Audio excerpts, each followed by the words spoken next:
Mon bien-aimé, aujourd'hui 10 août 1942, je t'adresse cette lettre. Peut-être ma dernière lettre de Brenz, car je ne sais pas où je serai demain.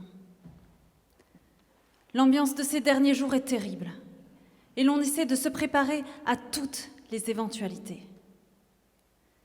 Le lieu de rassemblement pour les transports de masse est Gurs, d'où sont parties la semaine dernière 600 personnes. Qui, pourquoi, vers où, d'après quels critères, personne n'en sait rien. Il est étrange de constater que ce qui nous paraissait jusqu'alors horrible, insupportable et inhumain semble aujourd'hui 1000 fois meilleur que ce qui nous attend peut-être demain. Mais restons malgré tout confiants, ce que le destin nous réserve, on ne peut y échapper. Ce qui nous est destiné, nous devons le traverser. Je te serre 1000 fois dans mes bras, Liselotte.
Le vendredi 25 septembre 1942, Liselotte est déportée depuis le camp de Drancy.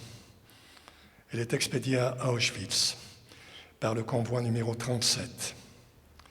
L'ordre de déportation est signé par les SS Ernst Heinrichsson, Kurt Lischka et Herbert Hagen. Grâce à Beat et à Serge Klarsfeld, ces criminels de guerre sont retrouvés en Allemagne en 1979 et sont condamnés. Le convoi numéro 37, comptant 1004 hommes, dont 127 enfants, arrive à Auschwitz-Birkenau le 27 septembre 1942. 690 hommes et femmes sont immédiatement gazés. Seules 15 personnes de ce convoi ont survécu. Lieselotte ne fait pas partie des survivants. Elle est assassinée, exterminée, à l'âge de 37 ans, à Auschwitz-Birkenau. Il est tellement difficile de concevoir que toutes ces personnes dont elle parle dans ses lettres, toutes ces personnes, des hommes et des femmes, qui n'espéraient que vivre une vie normale comme tout le monde, dans l'anonymat de leur petit bonheur, que toutes ces personnes ont été exterminées. Elles ont été raflées sous les ordres et la responsabilité de l'Allemagne, puis entassées dans des trains de marchandises pour être transportées à des milliers de kilomètres de là, afin d'être exterminées. Pour quel délit? Pour quel crime? Il n'y a ni crime ni délit, mais seulement parce que c'était des Juifs. Tu vas dans la vie empli de rêves, mais la réalité s'abat sur toi. Tu voudrais te baigner dans l'or pur, mais la médiocrité te détourne de la lumière. Garde le silence et sache qu'autour des ombres, il y a la lumière et le merveilleux. Mais peu importe ce qu'à chaque instant t'offre la vie, saisis-le, ressens-le et prends-en le meilleur. Lieselotte Rosenthal eut, grâce à la publication de ses lettres écrites à Reims et à Gurs, une tombe digne d'elle. Grâce à sa musique, comme dit Serge Klarsfeld dans son épilogue, sa voix résonnera jusqu'à la fin des temps. Voici ce que dit Serge. Charlotte, Lieselotte, Charlotte, pianiste virtuose, fera entendre jusqu'à la fin des temps, pour celui qui les lira, sa petite musique d'un grand amour derrière les barbelés.